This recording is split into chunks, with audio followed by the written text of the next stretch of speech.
Hello and welcome to another episode of Hoax or Holy Grail. I'm wearing my Happiness is a State of Mind shirt to remind myself to be careful about the words that I'm using as I discuss the topic of banned books.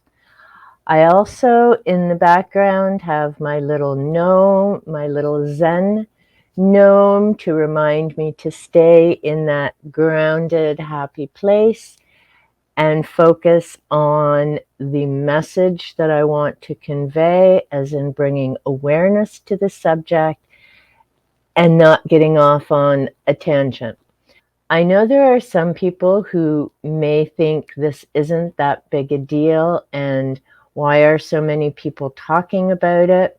Having worked in schools and being aware that our shelves were being cleared off, and the reason given is, students weren't taking the books out, or the books are old, etc. As I read Bellwether a while back, that character is also talking about books disappearing from the shelves, and the same reason is given. People aren't interested, they're not signing them out. So it's rather interesting to now get into this issue much deeper. For me, the banned book issue is much like an iceberg. You see the tip of it, which for me in this case began with watching the video by MJ on the hashtag 24BB and reading 24 banned books in 2024. What is a banned book? It means someone has put forward a challenge, a concern, why they believe that material should not be easily accessible to other people. In other words, removed from a school or public library. Sometimes it means the book isn't even available because you can't buy it anywhere. So for many of the books, a more appropriate term would be challenged books, because there have certainly been a number of challenges put against them, and in some cases, they're not accepted, and the material continues to be available through schools and public libraries. And of course, if you do a search, you can find different places to buy them. For me, as I say, this has become an iceberg because it isn't just that books are being challenged. As I've read different articles and checked out different websites, the issue may have come to awareness because of the increased challenges and book bans in the United States, as some articles list. But it's also increasing here in Canada, where I live. There are concerns in the United Kingdom as well, which is the third country that I looked at to put together this video. So it really is a much bigger issue than we see at first glance.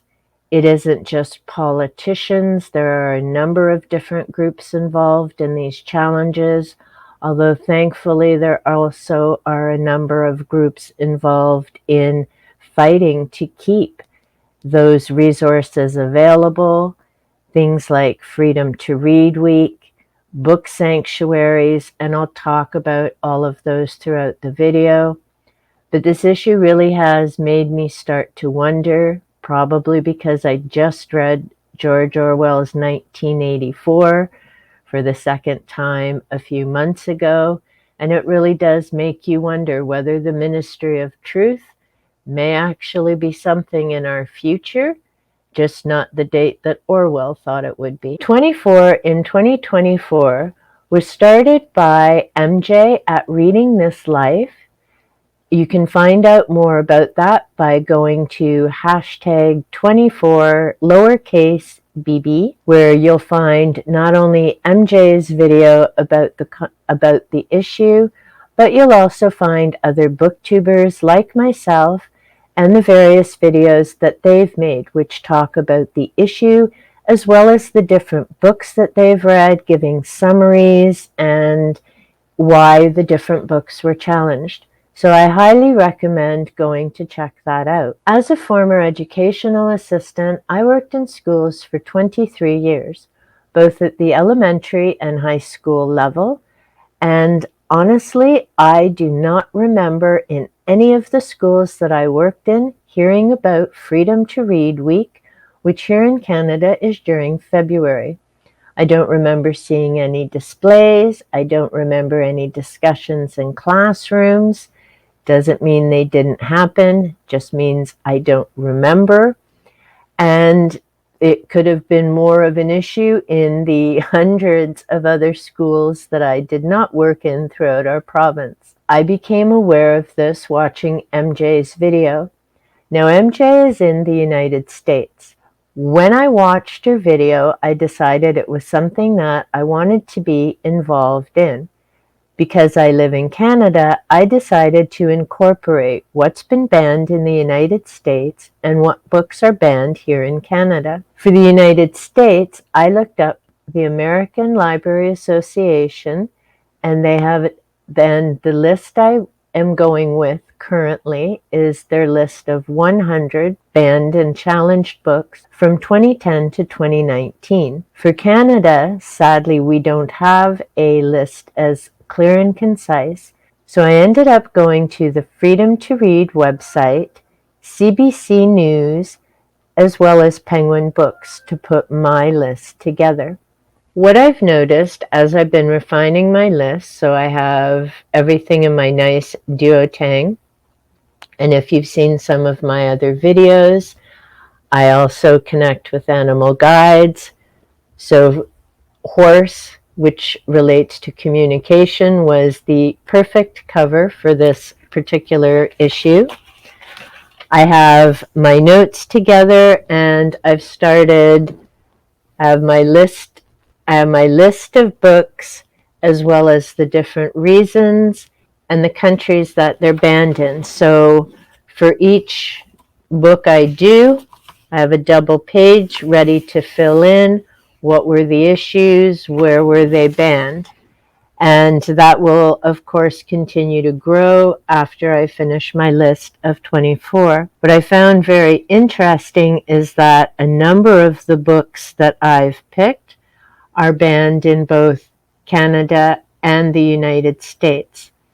So this is also why it's important to pay attention to what's going on, not just in your own country, but other countries as well, because it obviously has an impact. The other country I decided to take a look at in relation to this issue is the United Kingdom, partly because I have viewers from the United Kingdom, and they're not all booktubers, so some of this may come as a surprise to them if they're watching. But I was also curious to see, as the old saying goes, what's happening on the other side of the pond. And yes, if you have watched some of my other videos, you're aware I have different sayings and different terms. And I'm just one of those people that when I hear something or I'm talking to other people, part of that just comes into my everyday language. It's just one of my quirks, always has been. Librarians and publishing companies. Now, most people may think, wow, being a librarian, easy job. You're dealing with books, you're cataloging books, putting books back up on the shelves, that type of thing, as well as having a quiet work environment, right? No. Libraries have certainly changed over time, as has everything, to keep up with our changing society and needs. So now libraries are no longer that quiet, peaceful haven that I know I certainly enjoyed, as noise affects me. But the libraries now have so many more programs, having to change and adapt to the needs of their patrons. So it's no longer a quiet environment. The other factor, of course, is, as I found out reading different articles related to Canada and the United Kingdom, Sadly, librarians have actually been threatened by people who are wanting books removed from the shelves, which I personally find just a sad commentary on where society is going and why people seem to think that type of behavior is acceptable or tolerated. I don't know why these people aren't charged or held accountable for making that type of a threat, but yeah, it is what it is, sadly. The other thing that I've noticed, particularly going back into my library, is how many of the shelves have disappeared and the fact that there are fewer and fewer books available. Now, I'm someone who reads old school book in hand. So for me, that definitely stands out walking in. I mean, the library, yes, does have Libby where you can get audiobooks and ebooks. The library also has videos that you can borrow as well as CDs. But my concern is for someone like me, the resources are becoming more and more limited. Now, I'm lucky. My library has over 10 plus different branches. I can put books on hold through my computer, which means I have access to all the branches without having to drive around. But the downside is not everyone has technology. So, one, not everyone can use that on hold option. But the other thing is, it also means they're not getting access to the books available on Libby in audio or ebook format, meaning they're not able to enjoy that material because the library does not have a copy on the shelf and versions available through Libby. In some cases, it's one or the other. The reason I have here schools in Ontario and the point that libraries are not always open, here our school librarians are classroom teachers. So it depends on the school, it depends on the number of students, and it depends on the number of classroom teachers they need. So sometimes libraries in schools are closed. That doesn't make a lot of sense to me in elementary, and it definitely doesn't make sense to me in high schools because you have students who are on spares, you have students who are doing assignments. But if the library isn't open and accessible for them to borrow books or have a quiet place to sit and read and do assignments, guess what? Students are out and about wandering the neighborhood or through the malls. And as I know from having worked in high schools, yes, that is a problem for both people in the neighborhoods and business owners. So again, it's a one issue of a school library closed that has big ripple effects. I also noticed, and like I say, it's been 6 years since I've worked in a school, but prior to my leaving, those school libraries were getting smaller and smaller without new books replacing them. That should be a big ding, ding, ding, ding, ding to any parents who have children in schools because the students are not always accessing that material as audio or ebooks. So, folks, you need to pay attention. Just saying. Another issue here is it isn't just librarians who end up dealing with threats and other issues because of this. Publishing houses have certainly had their share of protesters and different issues coming up.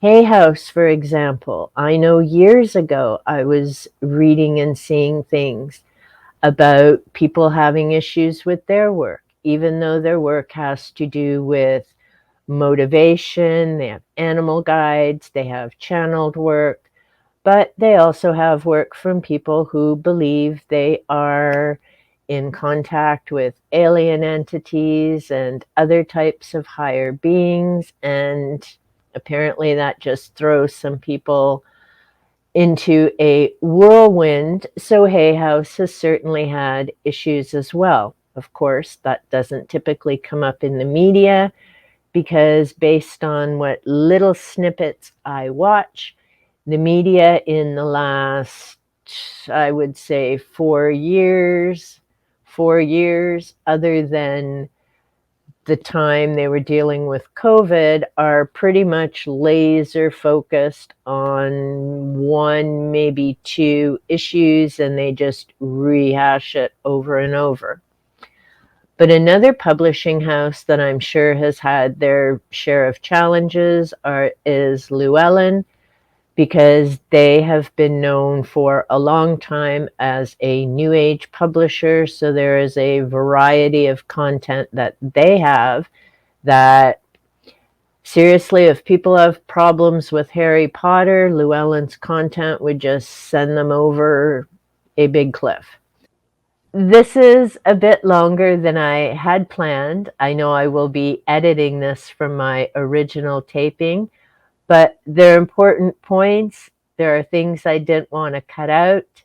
What are your thoughts? Have I mentioned anything that you weren't already aware of? Am I kind of the only one who's had those holy crap moments as I began to look into reasons that books were banned and how the ripple effect of all of this is just going farther and farther into what's happening in classrooms, the information that students are getting or lack thereof, depending on where they are, of course? Do you think libraries should be open full-time during school hours? And if you're a parent, I would suggest you look into what's going on in that building where your kids are going to be educated. Are you worried about any of your books disappearing? And with that, I mean your audio and ebooks. I don't have them. My husband does. And, I just maybe at some think, and maybe I'm just being a pessimist, but I'm thinking at some point it's not going to so much be an issue of burning books as it is finding a delete button. But I could be wrong. Comment down below and let me know what your thoughts are. This page lists some of the sources that I had referred to. If you want more information about it, you could certainly email me. If you want more information about this, or you would like to get in touch with me, you can go to Google Chat and you can send me a direct message.